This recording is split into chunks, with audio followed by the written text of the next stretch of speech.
I'm going to segue us into the mainstream itself and I think probably the opening discussion for the night. And it's a biggie. It's a definitely biggie. Obviously, on Wednesday, the new Yu Suzuki interview was released with Esra Krabbe from IGN and IGN Japan, documenting 40 years of Yu Suzuki. But there are some very interesting points in there. He talks about Shenmue 4, which we know he wants to do.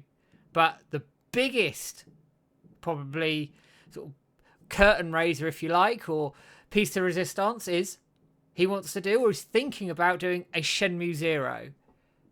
James, we've talked about this at length, obviously, privately, but what's your take on this? What's your take on the interview?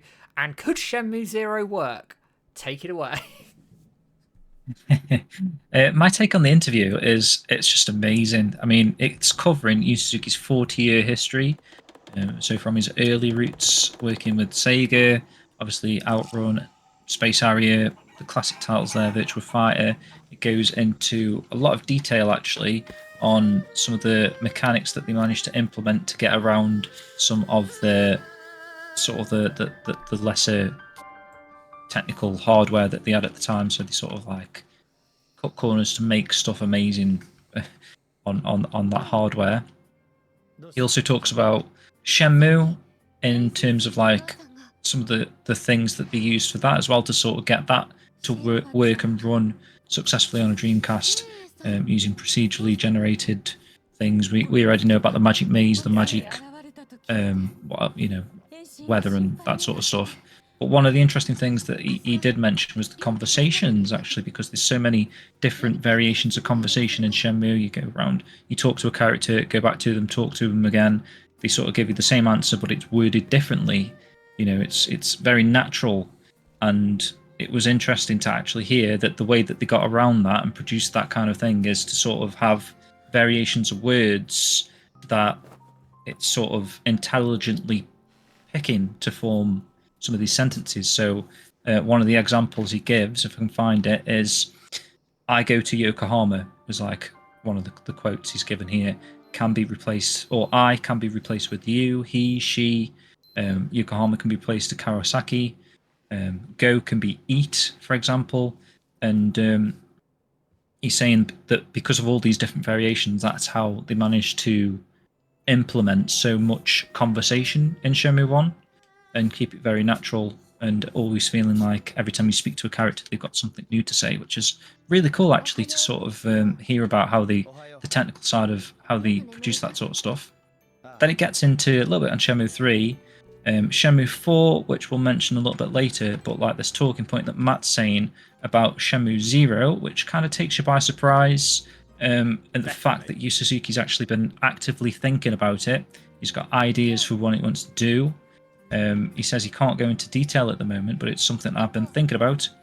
He's thinking of recreating the streets of Dobuita with modern visuals on a new engine. He thinks that alone will make it worth doing. And because he mentioned about how games he thinks, because they were kind of talking, I don't think Yu Suzuki actually referenced things like Starfield and, you know, massive open world games like that. I think it's Ezra that sort of gives them as examples, but Yu Suzuki talks about how open world games are just becoming huge for huge's sake, kind of. And he's said in the past, like, he'd love to make a game in such a tight, confined area, like a train, for example. Was one of the examples he says. He'd make a whole game in the confines of a train, and it's still open world because technically the world is the train, I guess. You know, it doesn't need to be massive. So that point he sort of brings into the implementation he wants to do with a Shenmue 0, where he's saying he's not thinking of like expanding to perhaps like the whole of Yokosuka. He wants to focus more on Dobuita and flesh Dobuita out and sort of create a brand new prequel story in Dobuita. So whatever that means, I'm not quite sure. What his actual thinking is there. Perhaps it's sounding like it's going to be from the perspective of Ryo, if it's set in Dobuita, perhaps like a younger Ryo. Because I'd have thought if it was like what we've spoken about in the past, Matt, like a WoW story, then that would potentially be taking place in Guilin or whatever, or China, Hong Kong, etc. It's which he might do. I don't know. It's one of those things, isn't it? It's what is his actual plan? Do you reckon? Yeah, I don't know. I mean, it could be flitting between sort of Rio's current day in Debuita and then a while's past. I think for me, and this is just my personal opinion, I think it needs to focus in on a WoW a little bit, unless you really drop into sort of Rio's relationship with his father and sort of go into the really intricate details around that, so you build that connection there, so that maybe you end it. And this is me hypothesizing, going down a sort of a rabbit hole, if you like. Is actually you end it at the point a WoW dies. Ooh, okay. See, I hadn't thought about that. My thinking, and I mentioned it to you, was like build up such a relationship with his father that when you know, if you are a new player to the series, you play Shenmue 0 first, kind of like what people did with the Yakuza series. They played Yakuza 0 first to get into the story, then went 1, 2, 3, etc. If people get into Shenmue from a Shenmue 0, Shenmue 1's introduction then takes a whole new meaning, really, doesn't it? Because if you've spent a whole game creating this bond with Rio's father and sort of becoming attached to this character who then suddenly dies at the start of Shenmue 1, to a new player, that might actually trigger an emotional sort of impact to seeing like such an iconic character just suddenly killed off. And then it could also add credence to the way that Rio feels and how strongly and passionately he is in terms of going on this sort of revenge hunt. If they can nail the emotion there, because when we first played Shenmue 1, you don't really have that emotional attachment to a WoW, do you? You know, he dies, and then you sort of become familiar with Rio, and you embody Rio at that point, if you know what I mean. It's, you know, it's a sad moment for Rio, but as a player, you don't really feel that emotional bond because you haven't spent any time with that character.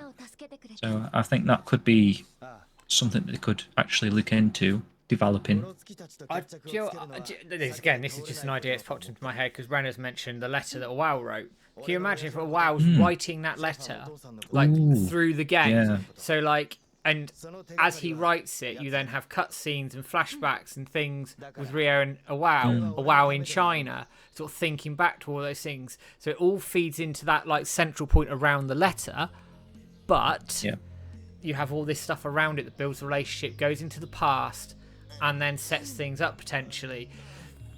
I'm just spitballing. It's a massive risk because if it doesn't succeed, we are screwed. We will not get a Shenmue 4. That's it. It's game over. But if it's successful, and it is high risk, high reward, if it is successful, we're made, aren't we? Like, we'll get Shenmue 4, 5, and everything else in between, won't we?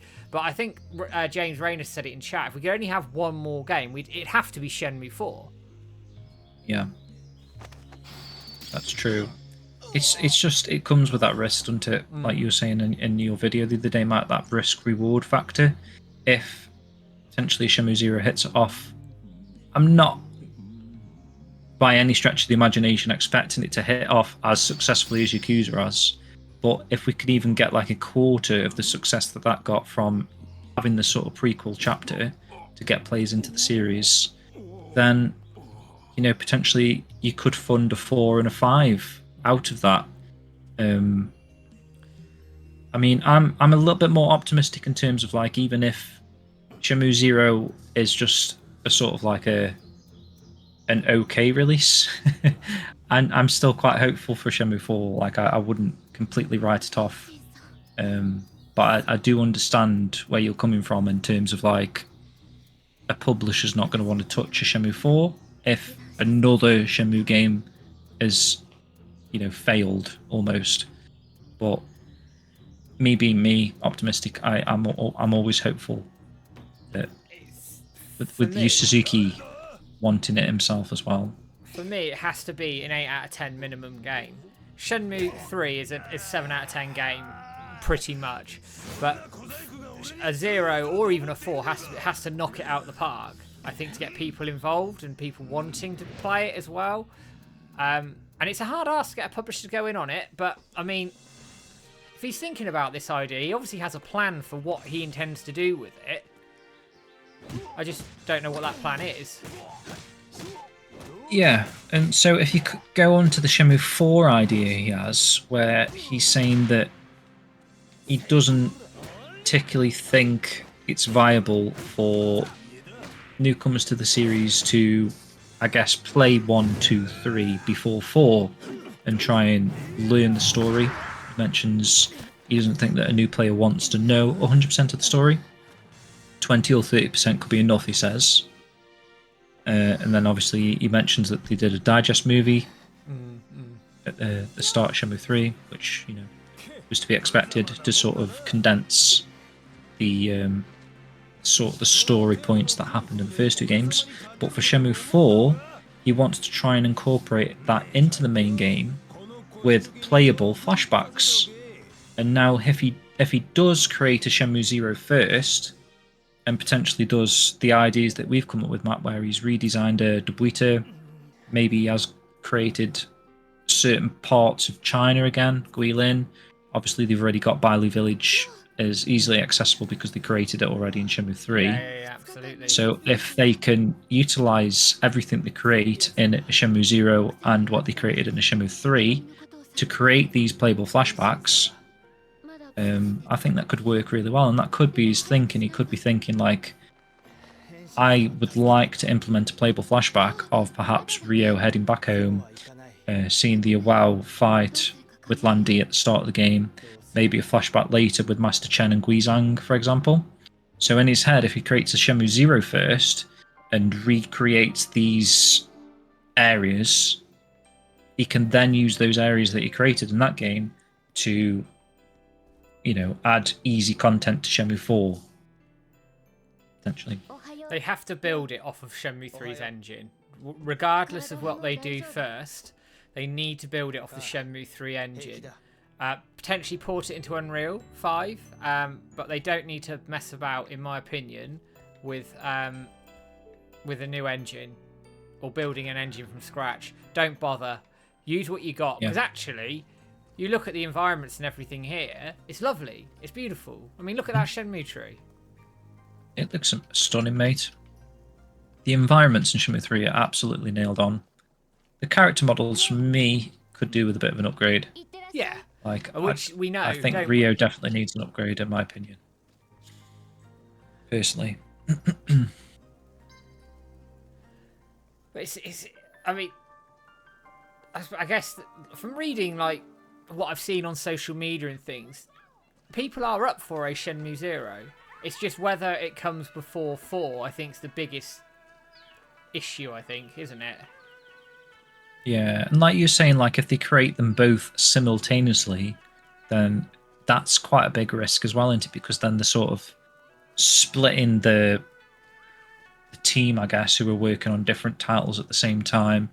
It's going to take maybe longer to create both games, and your publisher or whatever's pushing up the money for two games at the same sort of time. Like, what sort of a budget are we talking about here? Don't know. Like, for two games, you're going to need $30 million minimum, in my opinion. You were saying that, like 15 million each, yeah. Yeah, bearing in mind Shenmue 3 was 20, but obviously a lot of the groundwork's been done. But yeah, I mean... See, I think they could probably get away with like 10 million each. I mean, if you think all the way back to the Kickstarter, he was willing to create Shenmue 3 on 2 million budget. True. Obviously, I don't know how that would have come off like, but